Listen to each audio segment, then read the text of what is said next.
The feed opens on ordinary lives. A mother folding laundry, a contractor wiping sweat from his brow, a young man leaving work at dusk. Each account begins small, an overlooked sound, an object in the wrong place, then climbs into something neither witness nor camera can explain. What follows are short, unembellished reports, recorded moments that left people unsettled and searching for answers. If you like these kinds of unexplained clips, stay until the end, subscribe, and leave a like so you won't miss similar uploads. The first clip comes from a woman who has lived in the same top-floor apartment for 3 years. Hooked to her phone, she was trying to soothe her toddler to sleep when the camera captured a tiny shoe shifting across the hardwood. In the clip, you see the child tucked under blankets, the dim hallway light pooling by the door. The shoe, a small scuffed sneaker, slides a few inches as if pushed by something unseen. "I thought he kicked it," she says into the camera, voice low. Context: there had been no draft, the windows were latched, the apartment's only door bolted from the inside. The woman rewound the clip, slow frame by slow frame. The shoe's movement is abrupt, not continuous, like a very brief impulse. Reaction: she picks the shoe up, checks under the bed, calls her sister while recording. She sounds shaken but practical. Locks were checked, neighbors asked. Consequence: she moved the child's bed closer to the wall and left a small nightlight on. She came to believe something was present. Viewers suggested pets, settling floorboards, even pranksters, but none fit the pattern. How do you explain a small shoe nudged across closed, quiet floorboards? A contractor in an older block of flats in Oakland recorded a sequence of short clips during a late afternoon job. Hook: he set his phone on a drywall bucket to log progress. The clip shows a narrow hallway, his boots by the doorway, and a fluorescent stub of light. Context: the building had a patchwork of tenants and a history of late-night noises that management blamed on plumbing. The contractor's footage captures a door hanging ajar, then slowly creaking wider without anyone touching it. He murmurs, "Did you see that?" in the recording, voice cracking just enough to be human. Clip description: the camera is steady, then his hand reaches into frame to steady the phone. The door continues its arc, stopping when it meets the jamb. Reaction: the contractor went back to his van, drove to the next job, and later returned with a coworker. The doorway would not budge when both men tested it. Management was informed. They attributed it to warped hinges. They replaced the hinges anyway. Consequence: she kept a distance from that corridor for weeks, and a small scattering of comments under his upload argued about air pressure and hidden fans. Possible, but none of the mechanical explanations matched what his footage showed. He worried aloud about what else might move when no one watched. In a rural graveyard, footage that begins with a shaky frame of sodden grass, a man filming a midnight vigil for his father says, "I felt a hand brush my shoulder," and the camera swings toward an empty patch between headstones. Hook: something brushed his sleeve. The clip picks up an audible exhalation and a soft, childlike laugh that no one admits to making. Context: the plot had been tended by the family for years. There was no nearby road or group of teenagers that night. Clip description: for a second, the microphone records a whisper, indistinct syllables, and the temperature reading app on his phone shows a sudden dip. He rubs his arms and keeps filming, hands unsteady. Reaction: he left the grave early and later posted the clip with a caption asking whether anyone else had felt similar presences at grave sites. Local caretakers confirmed no visitors were present after dusk that evening. Consequence: the man stopped overnight visits. Some followers suggested cultural readings, restless spirits, residual energy. Others pushed natural explanations, wind, animal noise, the minds filling in the gaps. The clip leaves the laugh in the audio so faint it could be doubt itself. What makes grief audible in a place meant to be still? A toddler's bedroom camera captured a sequence that a mother described as the neatest thing and the scariest.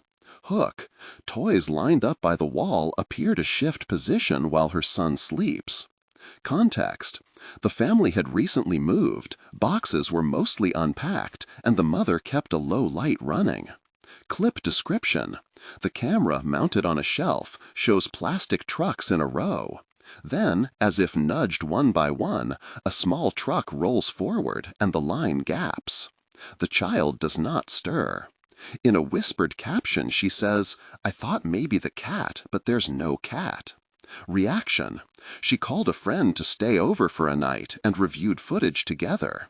The morning showed the toys arranged differently again. Consequence: they removed several toys and recorded for 2 more nights. Nothing more dramatic occurred, but both parents reported a growing unease. They told neighbors and later a property manager, who recommended checking for drafts and vibration from old heating ducts. The parents changed the topic from cute to concerning quickly. Their child remained blissfully unaware. How do you keep calm when your child's room seems to rearrange itself while he sleeps? A miner in a rust-dark tunnel recorded himself resting against a beam during a late shift. Hook: his lighter sputtered out, though his hand was steady.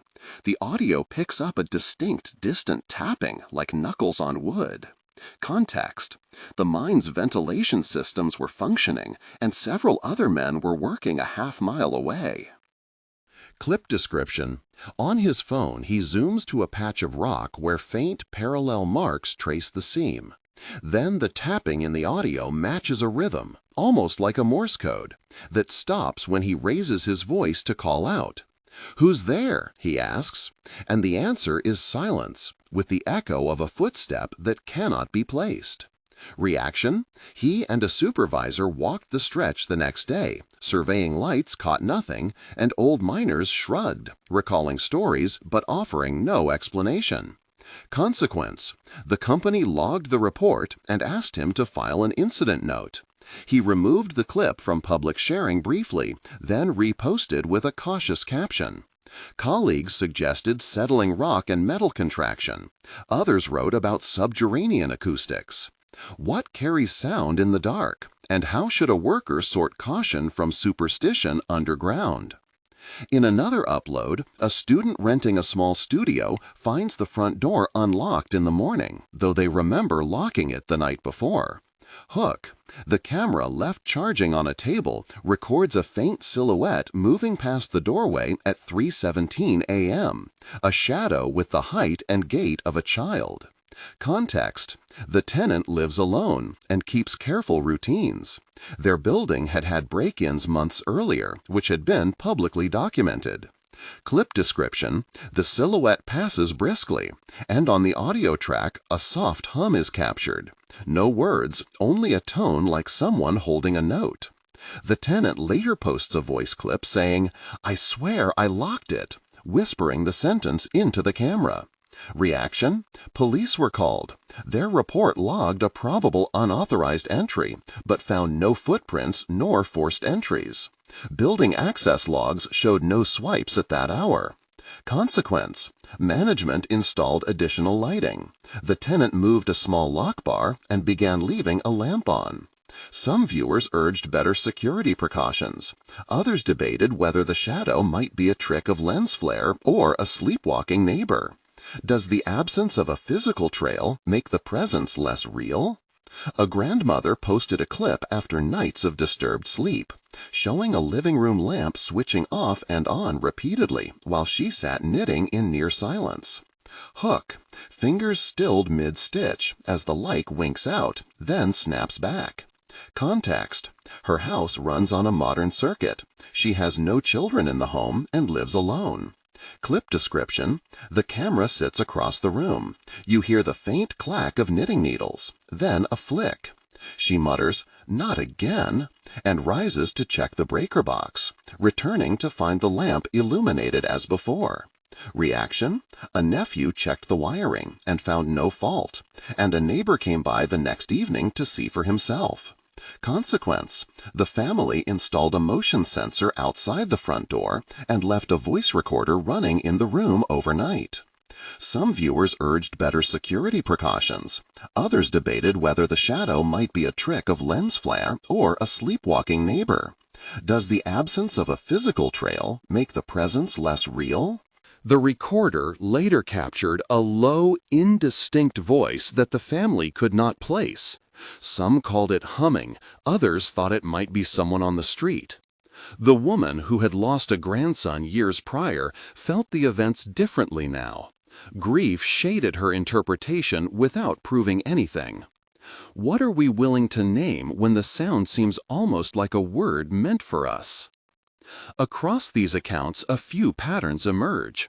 Small domestic objects, childlike gestures, laughter, toys, small shoes, and doors or lights acting as if to announce presence.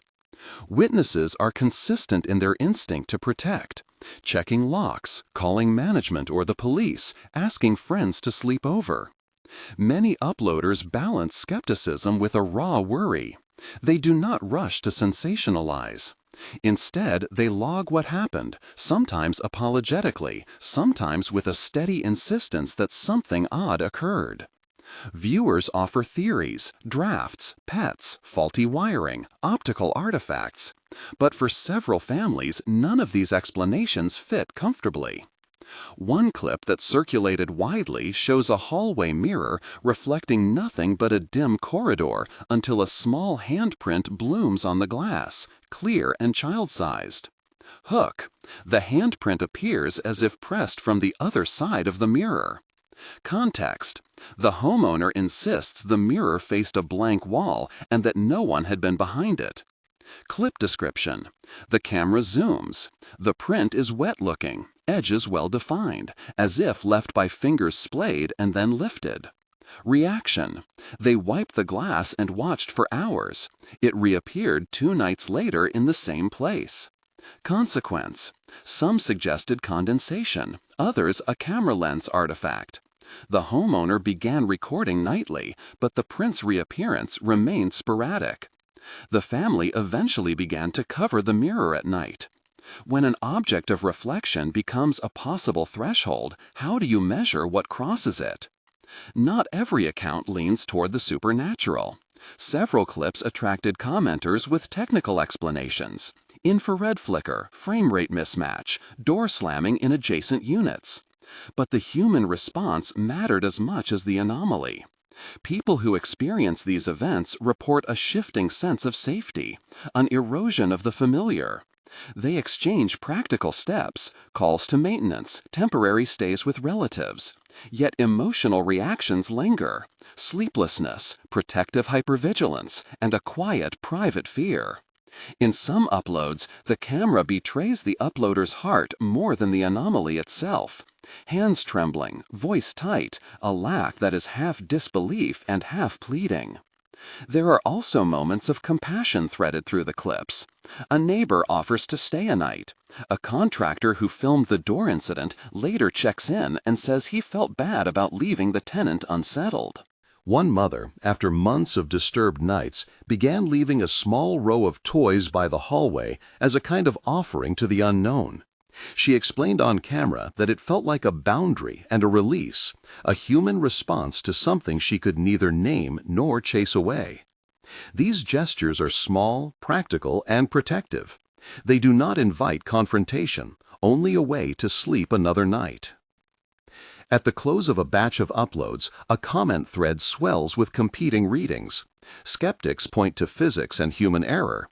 Believers read grief or unfinished childhood into the patterns.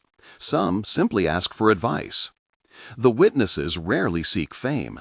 Instead, they ask for validation and sometimes for records to exist should something escalate.